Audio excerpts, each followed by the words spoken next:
एक विचार आ रहा था, मैं सोच रहा था कि कल को, अब जब मैं पिछले कुछ दिनों से लोगों को ब्लड डोनेट करने के लिए, प्लाज्मा डोनेट करने के लिए इतना हम लोग उनको प्रोत्साहित कर रहे हैं, तो मेरे मन में एक विचार आ रहा था कि कल को कोई पेशेंट, मान लीजिए हिंदू है और बहुत सीरियस है, हो सकता है उसको मुसलमान का प्लाज्मा उसकी जान बचाए।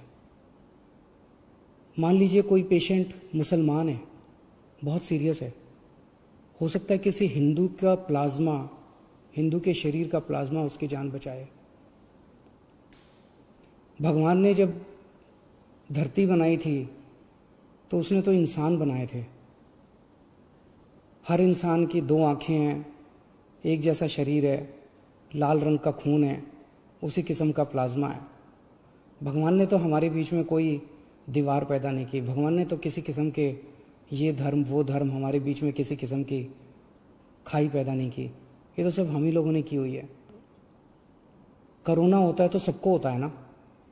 कोरोना तो हिंदू को भी होता है, कोरोना तो मुसलमान को भी होता है। और आपके शरीर का प्लाज्मा जब बचाता है तो वो हिंदू का प्लाज्मा भी दूसरे को बचाता है, मुसलमान का प्लाज्मा भी बचाता है।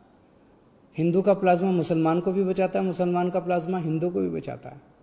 तो फिर ये दीवारें हम लोगों ने आपस में क्यों पैदा की हुई हैं? कम से कम ये कोरोना की बीमारी से हम ये सीख तो ले सकते हैं।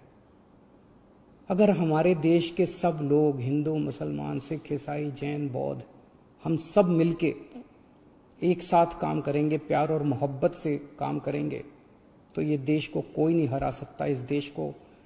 इस देश के सामने पूरी दुनिया को झुकना पड़ेगा। हमारा देश इतना अच्छा है, और अगर हम बट गए, आपस में लड़ते रहे, तो फिर कोई उम्मीद नहीं बचती है।